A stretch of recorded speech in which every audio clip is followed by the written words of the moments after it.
Assalamualaikum, salam jumpa dengan channel Nur Hadi Papua. Berikut saya mau sampaikan dengan banyaknya permintaan, yaitu teman-teman kita yang PPOPD ahli pertama serta muda, tentang proses dan contoh penyusunan kertas kerja pengawasan. Namun karena ini biar kelihatan terhubung antara pertama muda dan madya, maka saya penuhi semuanya. Jadi proses dan contoh penyusunan kertas kerja pengawasan PPOPD ahli pertama, muda dan madya setiap kali mendapatkan penugasan. Berikut SOP-nya kira-kira seperti ini. Jadi pertama kita mendapatkan surat perintah tugas, satu perintah surat tugas ini untuk satu kali ya. Maka setelah mendapat surat perintah tugas, maka tim mengadakan rapat dan ada pembagian tugas.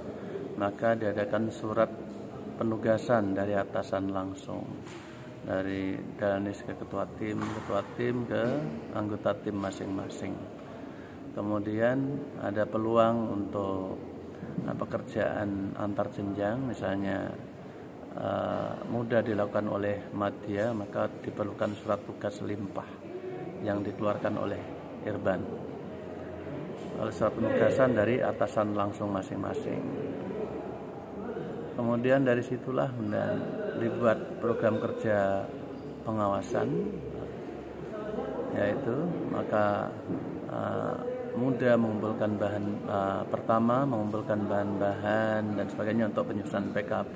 Kemudian muda menyusun program kerja pengawasan, dan madya mereviewnya, dan kemudian mengusulkan untuk diadakan ekspos program kerja pengawasan, di mana dalamnya ada pembagian tugas antar personel yang ada di tim itu. Berikutnya setelah program kerja sudah diekspos, sudah disetujui, maka sekarang kerja. Dalam kerja itu ada muda, ada pertama yaitu kertas kerja identifikasi. Yang diidentifikasi apa, yaitu sesuai dengan yang ada dalam program kerja tersebut, disuruh apa, diidentifikasi, maka ada kertas kerjanya. Kemudian kertas kerja analisis untuk bagi yang muda, termasuk nanti juga evaluasi, kertas kerja evaluasi. Kemudian keduanya ini mengalami review oleh atasannya masing-masing dalam tim. Kemudian setelah ada temuan-temuan dan sebagainya, kekurangan-kekurangan dalam obrik, kemudian kita harus minta tanggapan dulu sebelum ada rekomendasi dan LHP. Maka dibuatlah surat notisi. Surat notisi dibuat oleh ahli muda, kemudian direview oleh madya, draft surat notisi tersebut. Kemudian setelah jadi surat dikirim kepada obrik, seperti itu, sehingga nanti akan menjadi bagian dari kertas kerja evaluasi. Kemudian kertas kerja evaluasi dan madya membuat dari kertas kerja evaluasi, kertas kerja analisis tadi menjadi rekomendasi, termasuk memperhatikan yaitu jawaban dari notisi dari objek pengawasan. Setelah semuanya ini dibuat oleh madya, kertas kerja evaluasi dan rekomendasi, dan digabung dengan kertas kerja analisis tadi, maka dibuatlah LHP. LHP juga draftnya dibuat oleh muda, kemudian direview oleh madya. Kemudian madya juga mengusulkan untuk diadakan ekspos daripada LHP itu sebelum ditetapkan. Kemudian utama yaitu semua mengendalikan mutu dari semua kegiatan tadi. Dan setiap akhir daripada penugasan sudah terjadi LHP, sudah ditandatangani sah, maka setiap akhir penugasan maka masing-masing anggota mengusulkan daripada angka kredit yang diperolehnya melalui Irban selaku atas nama inspektur. Surat pernyataan melakukan kegiatan Ya, itu semacam angka kredit ya, mini di setiap kegiatan, sehingga nanti ketika setiap kegiatan kita buat seperti ini sampai SPMK seperti ini, maka akan mudah membuat dupak maupun dalam nanti menyusun SKP akhir tahun. Demikian. Ini kurang lebih daripada gambaran SOP pengawasan untuk setiap kali penugasan seperti ini jalan ceritanya. Namun seperti ini SPT, dari SPT kemudian surat penugasan dari atasan masing-masing setelah musyawarah siapa tugas apa. Dalam hal ini dicontohkan saya mendapatkan tugas ini, kode butir ini, dan seterusnya, ada 5 penugasan dalam SPT ini. Kemudian karena saya Madya menjadi ketua tim dan juga membuat hal-hal yang terkait dengan jenjang muda, maka diperlukan surat tugas limpah seperti ini dari Irban atas nama inspektur.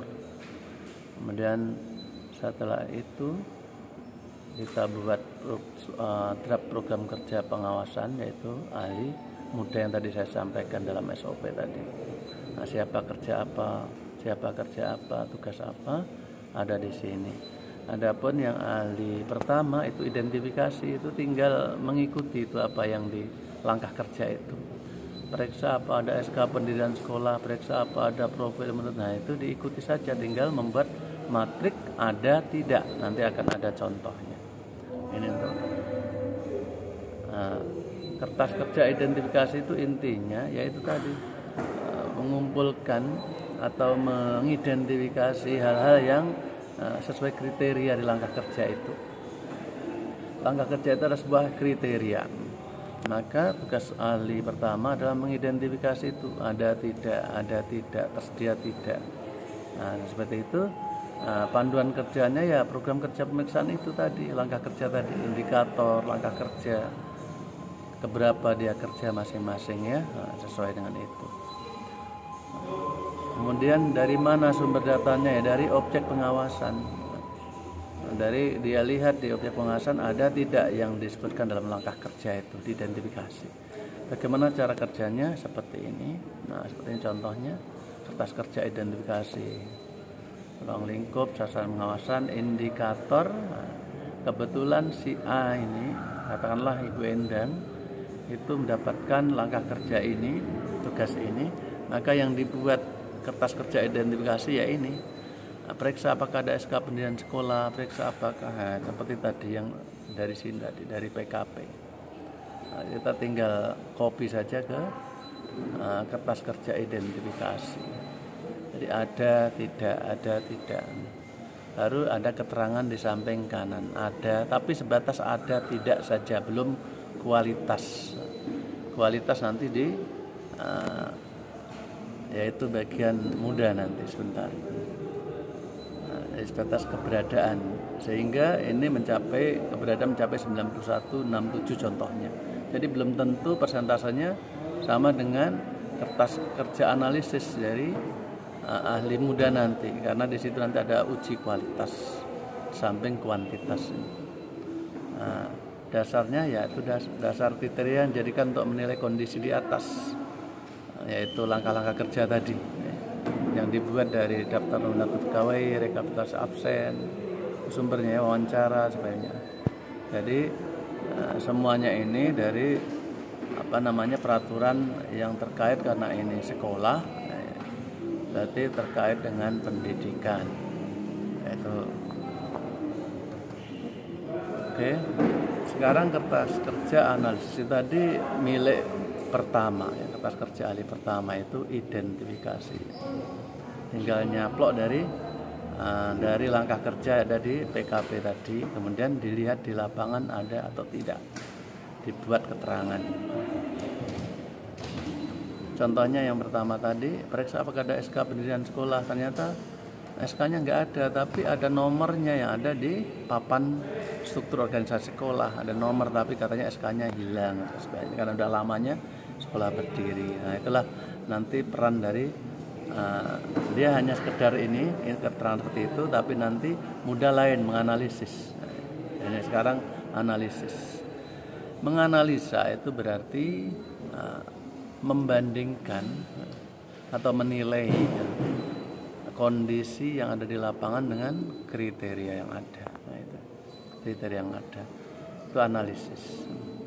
Dari mana sumbernya? Ya kertas kerja identifikasi tadi, dari ahli pertama tadi. Itu sumbernya dibandingkan dengan kriteria peraturan yang berlaku terkait hal yang sedang dianalisis. Panduannya apa? Ya kesesuaian taraf validitas, ketaatan terhadap kriteria atau peraturan yang berlaku untuk hal yang sedang dianalisis. Cara kerjanya seperti ini. Kertas kerjanya sama seperti ahli pertama, tapi yang ketersediaan dokumen yang tadi carilah ini, telitilah ini, adakah ini. Nah, sekarang diganti dengan pernyataan. Terdapat SK pendirian sekolah, ya, itu sumbernya dari mana ya? Dari pertama tadi memang terdapat SK pendirian sekolah. Itu tidak ada katanya, nol tadi ya. Tapi kita buat karena ini ada sesuai aturan, ada belum sesuai aturan, ada sih angkanya, nomornya ada, tanggalnya ada, yang ada di papan SOTA, SOTK sekolah.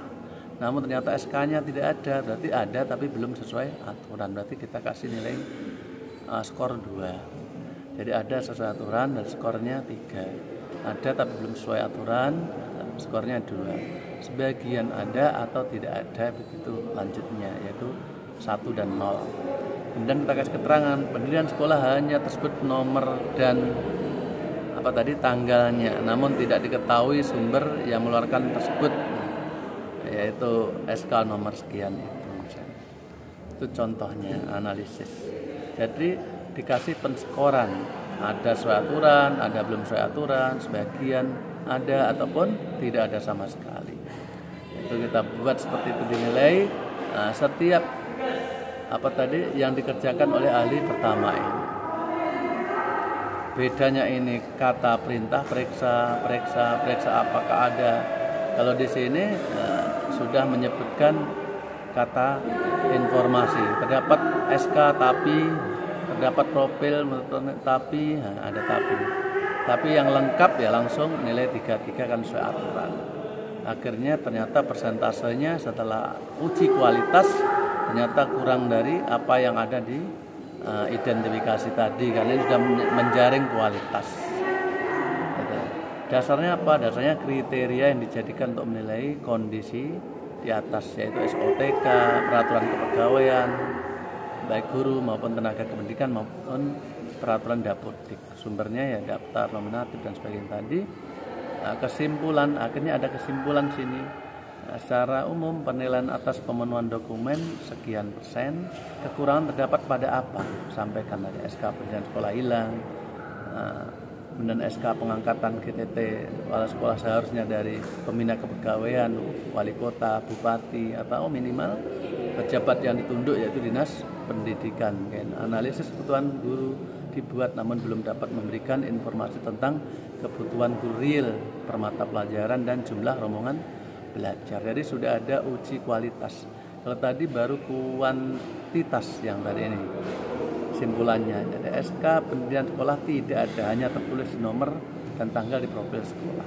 Tapi tadi nilainya bagus, hanya kuantitas. Sekarang setelah uji kualitas dengan kriteria disandingkan, maka ternyata persentasenya jadi menurun, tingkat baik saja, dan kesimpulannya ditambahkan seperti itu sesuai dengan kualitas yang ada. Nah, bagaimana ini? Ini tentang rekomendasi nanti itu urusan daripada Madya. Berhubung panjangnya video ini, maka ini untuk yang pertama dan muda ini itu kita buat ini sesi pertama, dan nanti kita yang lanjut ke Madya, ini melanjutkan ke Madya, nanti akan kita buat sesi kedua pada video ini. Mudah-mudahan bermanfaat, dan jangan lupa ikuti sesi kedua nanti yang menyambung ke Madya dari apa yang kita contohkan ini. Demikian Bapak Ibu PPWD sekalian, mudah-mudahan bermanfaat terutama bagi yang pertama dan muda. Nanti yang Madya akan kita lanjutkan pada sesi kedua. Demikian kurang lebih. Jangan lupa subscribe, like, dan komentarnya. Assalamualaikum warahmatullahi wabarakatuh. Salam sehat. Semoga sukses kita semua.